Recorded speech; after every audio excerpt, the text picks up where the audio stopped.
Woo!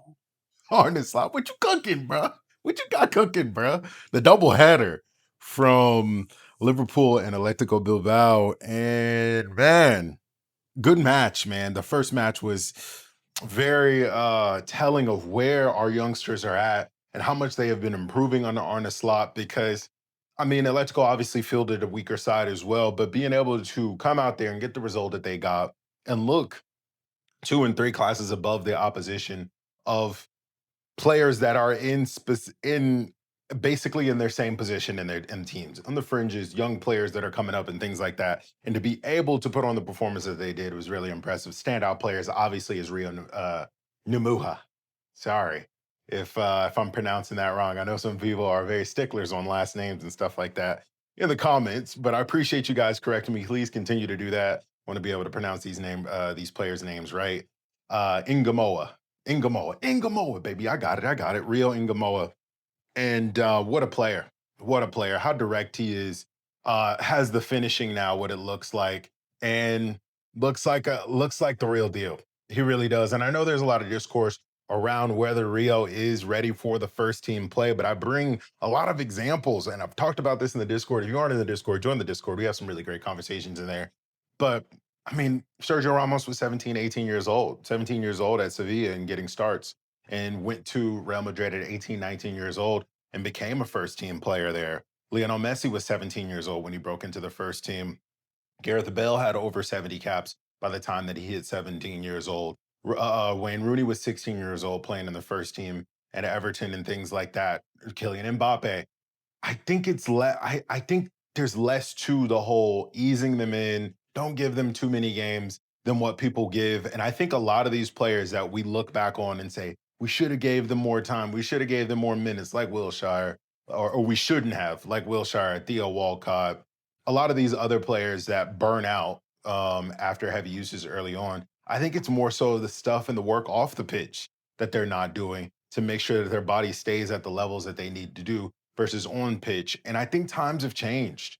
I mean, you look at Lamine Yamal and players like him who are emerging, who are that good. Pedri is another one. Gavi is another one. I know they've had injury concerns and stuff like that, but I think sometimes that stuff just happens, right? So, and I think it's less overuse and overworking. And I think it's more so you need to be professional on and off the pitch for these players, and they need to drill that down and get that into their brains. And it seems like Rio is that kid. A lot of the stuff that I've seen from him, the extra work he does outside of training, the personal sessions, it reminds me of a young Mo Salah, the hunger. And Salah is a great example of a player who plays so many games. Obviously, he played that after he got a little bit deeper into his career, but he takes his off the field training just as serious as the on the field stuff. And hopefully Rio can do that. Hopefully Slot utilizes him and incorporates him into this team in the right way, the same way that he's doing with Trey Nyoni. But I do hope they get more reps this season than they did last season, because I think those two players in specific are ready. And if we talk about Darwin Nunez a little bit, we got to. Does he stay or does he go? He's got like 8 goal contributions in like 3 games. I don't know. I don't know what happens with Darwin, and I think it's all contingent on what happens with the Isak and the Sesko deals. It's a whole merry-go-round and a bunch of moving chairs and stuff like that. But losing Jota was not ideal for us because that essentially took out our option for our backup forward. And now we needed to buy 2 forwards or keep the forward that loves this club, but maybe not necessarily wants to be here anymore in Darwin Nunez, right? So it puts us in a predicament and it's a little weird. And he looks good in preseason, but again, this is preseason, right? Preface all of the stuff that I'm saying. It is preseason. So I'm curious and I don't know. I don't know. What do we do with Darwin Nunez? So you tell me, guys. Put it down in the comments below. And while you're down there, make sure you guys subscribe to the channel. We're growing like crazy right now. Can we get to 8,000 subs? I hope so. 9,000 subs, 10,000 subs. Let's do it. But I appreciate everybody that has decided to subscribe to the channel as a whole. Elliot, the curious case of Harvey Elliott, man. He's another player that the club that he obviously wants to stay at this club. He loves this club a whole ton, tapping the badge just like Nunez did. But is this the right club and is this the right system and is this the right manager for Harvey? I'm not 100% sold. I'm not sure. Yes, he got a goal today. He didn't actually look great for a majority of the match. unfortunately. And we're not seeing that Harvey Elliott that we see that plays for England and that was playing for Klopp as he was leaving. I want him to be successful in this team, and I feel like he does have everything in him to be successful in this team, just like the other two Brits that are in our team, and Nyoni and Gamoa, right? And even one big Ben Doak, right? Who was came on and made a claim for himself and made some really good, cutting attacking play in that first half to I thought bagged a goal, but it looks like it's considered as an own goal. So I don't know. What do you guys think? Out of those guys, out of the Brits, right? Or the guys from the UK, who sticks around? Does Dope go? Does Elliot go? Does Nunes go? And does Rio and Trey get the minutes that I think that they deserve? I don't know. A lot of people have been battling me on that whole thing on whether Trey should be getting starting minutes and should be taking the minutes off of Diaz. I think Gakpo should be number one. And I think Rio should be deputizing for him when he's injured and in the one-off Carabao Cup games. I think that's fair to give him at 16 years old. I don't want him to have 50 games this season, but 20 to 30, I think is it makes sense to me. And hopefully it makes sense to you. If not, tell me why it doesn't. I think the main things though that do worry me about that first half is shoehorning guys. And the second half is shoehorning guys into that center back position. And we're going to talk about that in a second. But it doesn't make me a whole ton of comfortable. And I think we've conceded all of the goals today because we don't have that designated back two or a second back two for, very clear center backs back there, like we had before with Kanate and Matip and VVD and Gomez, right? Or even before that, right? With Lovren and Sacco. Okay, let's calm down on that one. But it's just that we don't have a designated center back pair, and especially in days like this where VVD is out, and this may become more of a common thing than we want to admit that VVD may be out more times than not because he is getting older.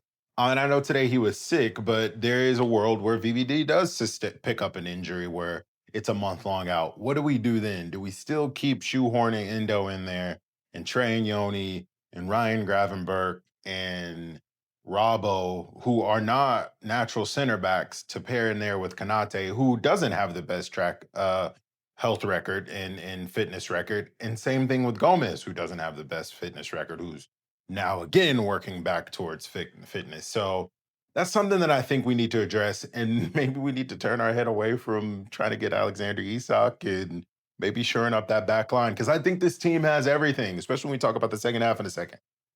I think this team has everything. I think it's just missing a VVD backup and a deputy. Now let's talk about match two. So game two, magical, magical to say the least, bruh. The way that Florian Wirtz moves on the ball makes everyone go up 2 and 3 levels in terms of technical ability and in terms of the audacity of the passes that they want to that we're trying to pull off here. Some of the passing that I seen today, I ain't never seen none of them do that before, bro. I knew Salah had some of that stuff in his locker, but he moving like Flo now. He's moving like KDB now, bruh. I mean, some of the passing from Sabasli, from Ryan, it was just pinpoint creative, and it's almost like they're getting influenced by Florian and the way that he moves and how arrogant he is on the ball and some of the passes that he tries to pull off. And when the pass is played into Florian, you could tell he's 2 and 3 steps ahead. And some of these passes, they're bad passes, or they're not ideal positions. And in other scenarios where Sabasli receives that in a similar position, it's tough for him to control that and get that to safety, or he loses the ball. Versus when Florian is getting those in those situations, he does what he wants with it. And that's what we talked about in the Discord.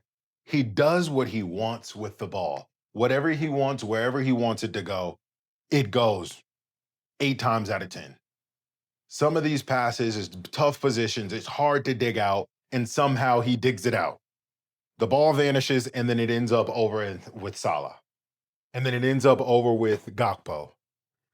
This is going to be a very important signing. Florian Wirtz is going to be so important and breaking down low block teams and dangerous teams like Man City, like Arsenal, and stuff like that.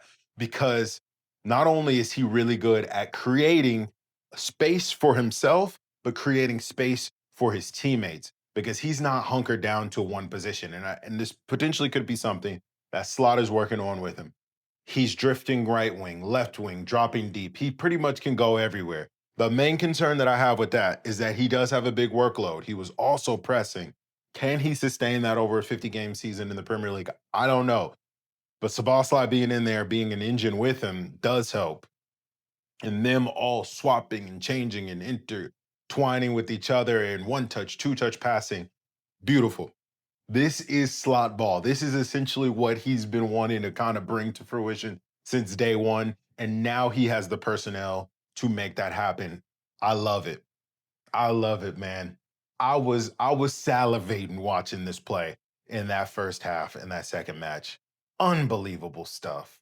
And the players, like I said before, look like they've gone from here up to here. And Slot is cooking up something incredible, but defensively is something that does have worries for me because I feel like all of the goals from the first half and the first game and the second game, I feel like they could have been avoided. I feel like we didn't need to concede those goals.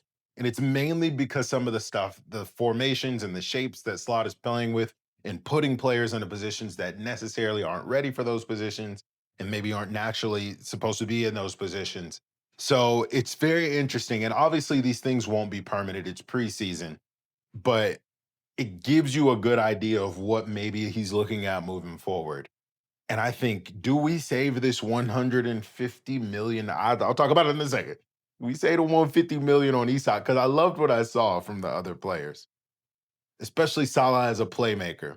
The movement in this team, I think, has set him free. He's always been a very creative player, but I didn't know he had the passing range he showed today.